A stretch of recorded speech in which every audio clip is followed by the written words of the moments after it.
Hello and welcome to this edition of Inbox. I'm Judy Ju. And I'm Mark Mueller. Today's Inbox is all about food.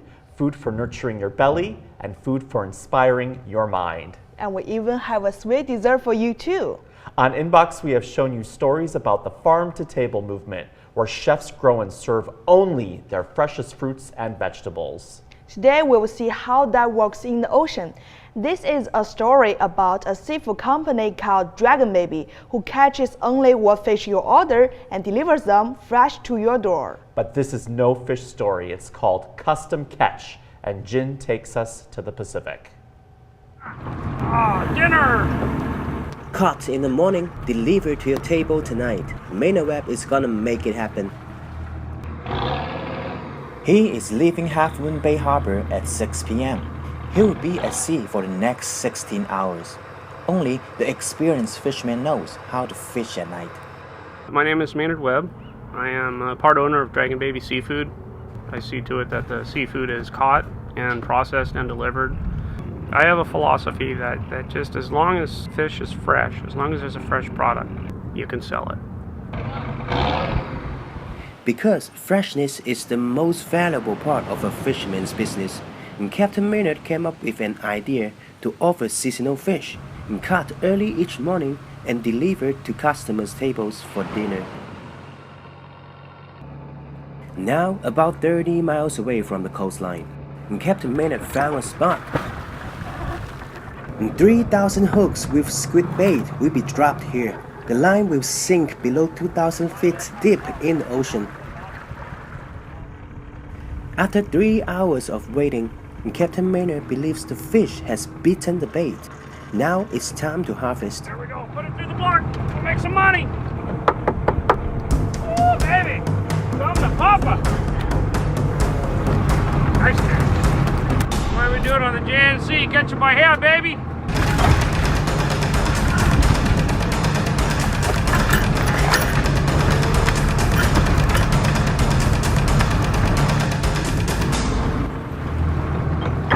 Cod right there. Nice one.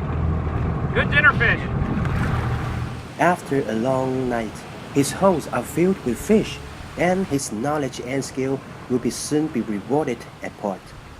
This is a Captain Special right here. These are all the fish that a couple of them got gaffed, but they're still going to live, so we put them in the live tanks. These are all of our special orders. Really good product. It's about 6:30, 7 o'clock right now. We'll be in by 12 to 1. It'll probably be on the plate sometime tonight around 5 o'clock, I'm guessing.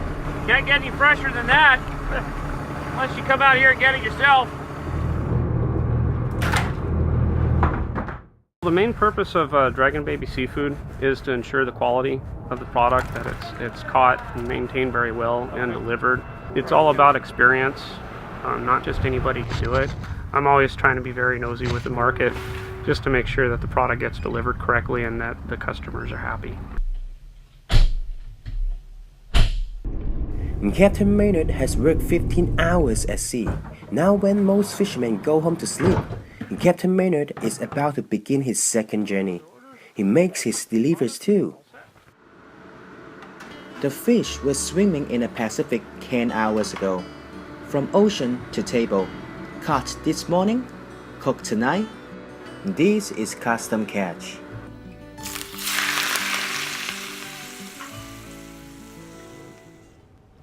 I think I want seafood tonight. Me too. We should go grab a bite to eat. Wait, you're kidding. $200 per person. Yeah, to taste things like Cod Milt? What is so special about Cod Milt? Oh, Mark, we are about to find out. Here's Tian Pan.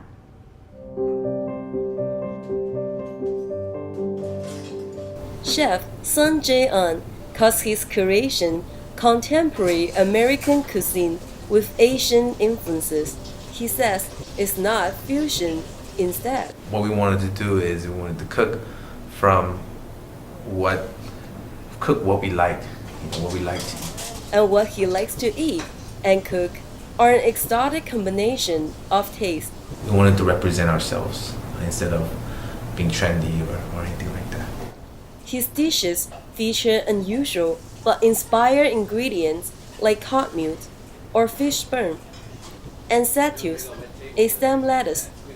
So special that dinners at Mosu can cost around $200 per person. All those techniques, the idea of cooking and the method and that I learned, I put it together and become something that's mine, something that's more personal. The sea moss soup, that's in our menu. I use foie gras. Foie gras is a liver from a duck. That makes it more luxurious. And then when I tried it, actually, accidentally, came upon that idea, and then I put foie gras in there and I ate it together. Somehow it went really good, and now that's people's favorite. Everybody really loved that soup. Sonan has worked at some of the America's most famous restaurants, the French Laundry, Bennu, and Vulasava in Beverly Hills. Today, what he creates is all his own. There shouldn't be any confusion. It has to be direct. And the philosophy is the backbone of it, of the restaurant. I think inspiration comes from the joy of cooking. The joy of cooking. Inspiration comes from when you do something that you really like. Inspiration just comes to it from everywhere. Today, at his own restaurant, Mosu, that inspiration and joy of cooking is what's on the menu. Oh, how unique. I would love to check this place out. To try the Cod Milt? Sure, why not? Only if you tried it first. When we come back, food for your mind. Imagine telling stories for more than 35 years. We're married to the business and to each other. And Jedi Knights living in the Bay Area.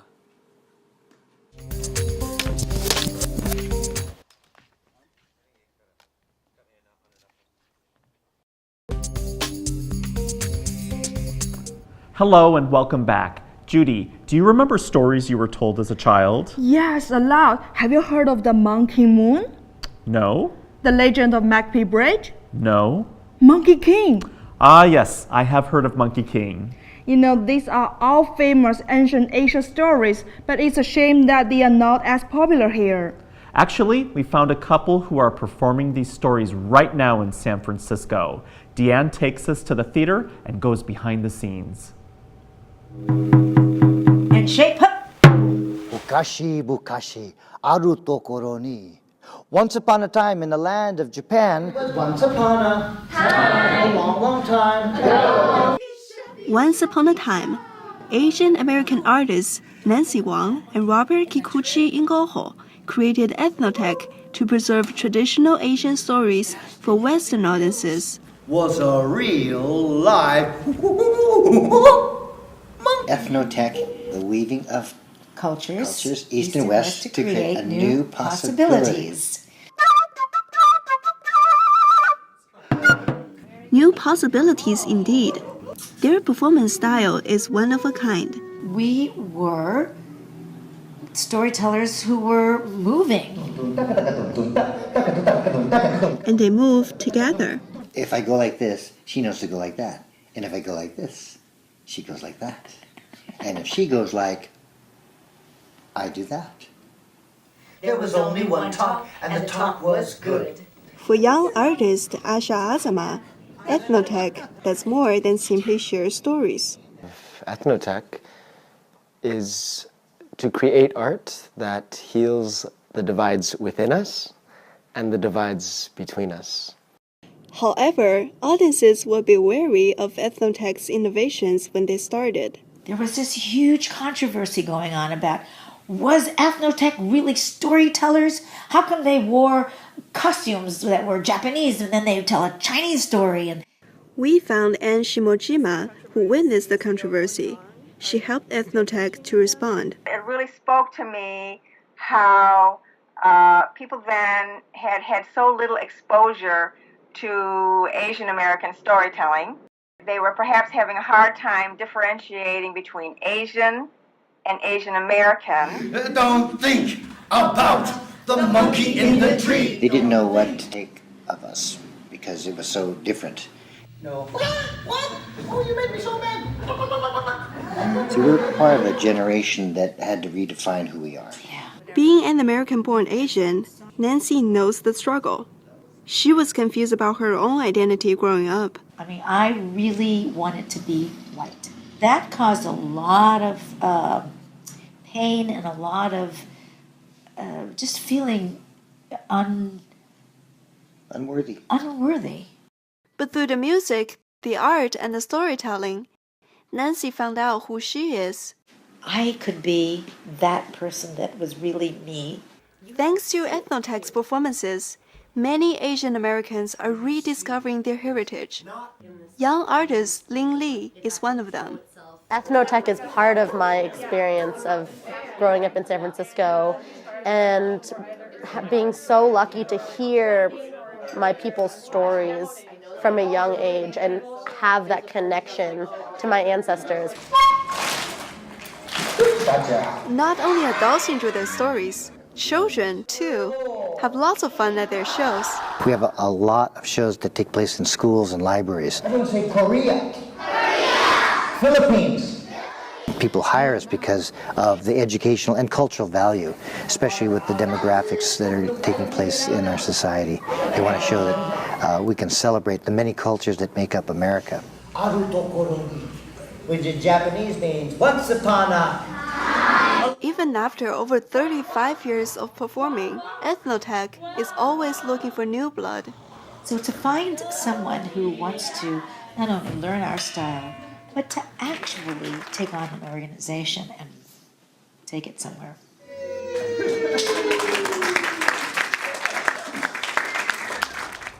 Judy, can you tell me about Monkey Moon? Well, you can go to one of their shows to find out. Now it's your turn to tell the childhood tales you like. Let me show you. Coming up next.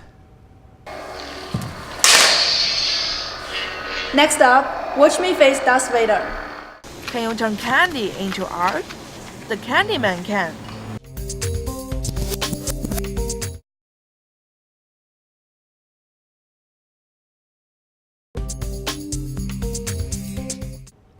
Mark, we're back. What are you doing? I am preparing for our next story. Actually, me too. Here's Ying to take us back in time. A long time ago, in a land far, far away, there were swords.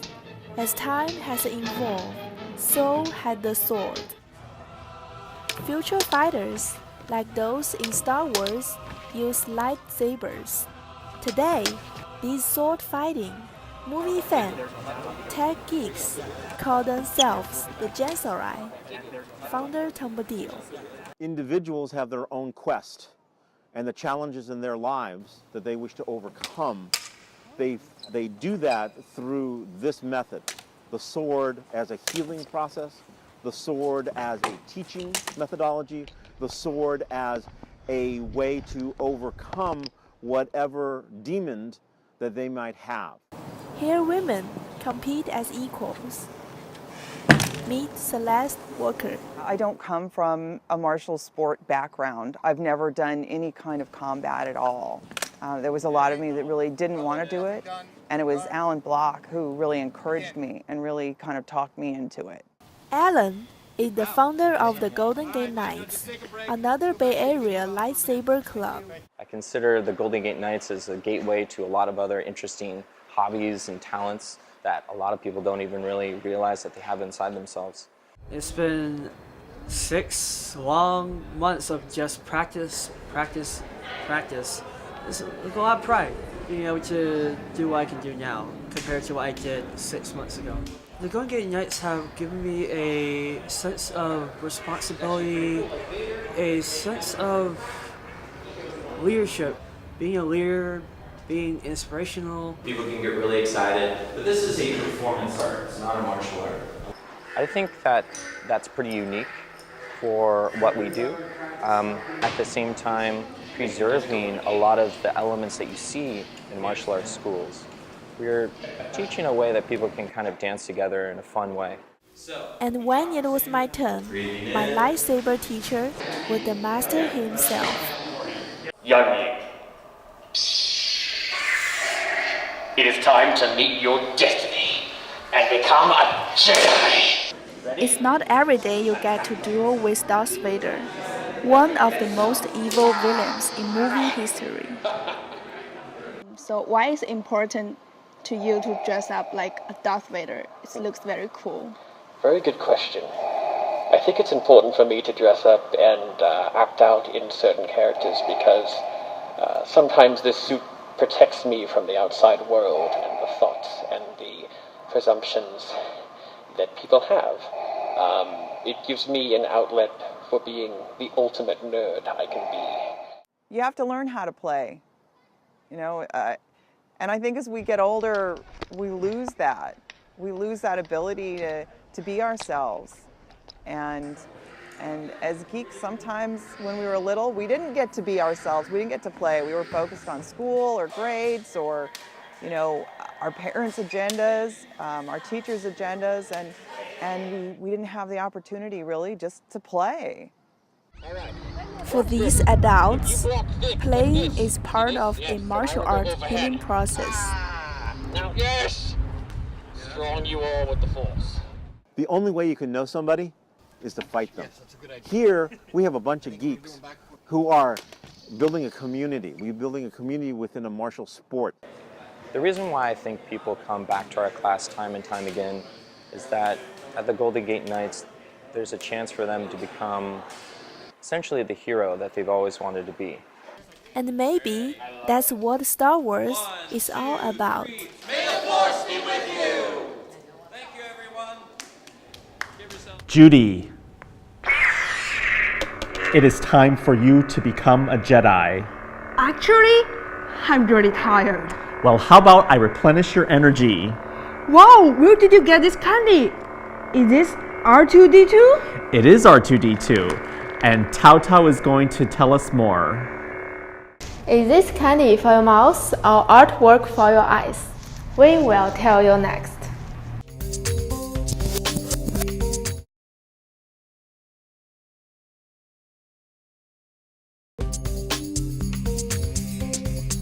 Hello and welcome back to Inbox. Judy, we have a new candy. Look, it's called Papa Bubble. Wow, there's a design inside. I've never seen candy like this before. A candy man in San Francisco makes it. Try it. How does he do that? Just one look, one taste. And you will know this is unlike any candy you have ever tasted or even seen before. Oh, that's cute. Oh, I like how they have like the strawberry legs. So it's like Ding Xie is a candy man. I think Papa Bubble candy is our work because we can make all different kinds of design in the candy and it's creative. So it's kind of like art. Ariel Xu says every piece is unique. Like if you know, something doesn't always come out right, but if it does, it's like really beautiful. The process is simple. Put a sugar syrup onto a chilled table. Add some food coloring. Let it begin to harden. And watch the colors really pop. Mixing the color completely is essential. Next, knead the mass until it is smooth and solid. Ding sometimes also uses a hook. And see? So you can see it's a triangle here. Yeah. Yep. And then we will make this part. The right heart shape is enclosed in contrasting white, so it really stands out. A tiny symbol of love right in the candy. Okay. Now watch this. Using a heated table, Ding rolls the candy out into long, thin rods. Then Ariel and I take over and roll them until they are hard and uniform sticks.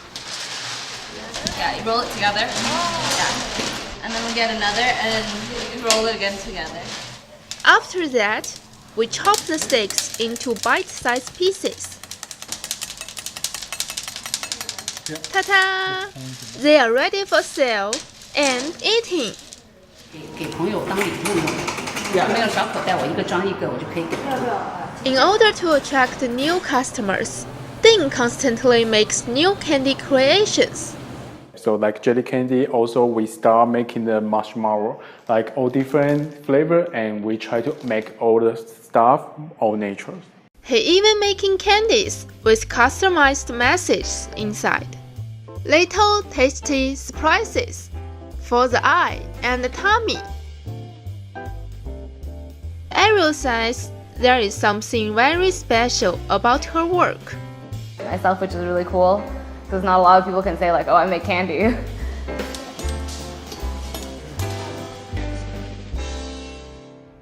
Oh, Judy, that looks like so much fun. And delicious. Is it art for the tummy? Or is the art for the eye? You decide. Well, that's our edition of Inbox. We want to give a special thanks to our fishermen, chef, storytellers, Jedi Knights, and the Candyman. Thank you for watching. See you next time. Bye-bye.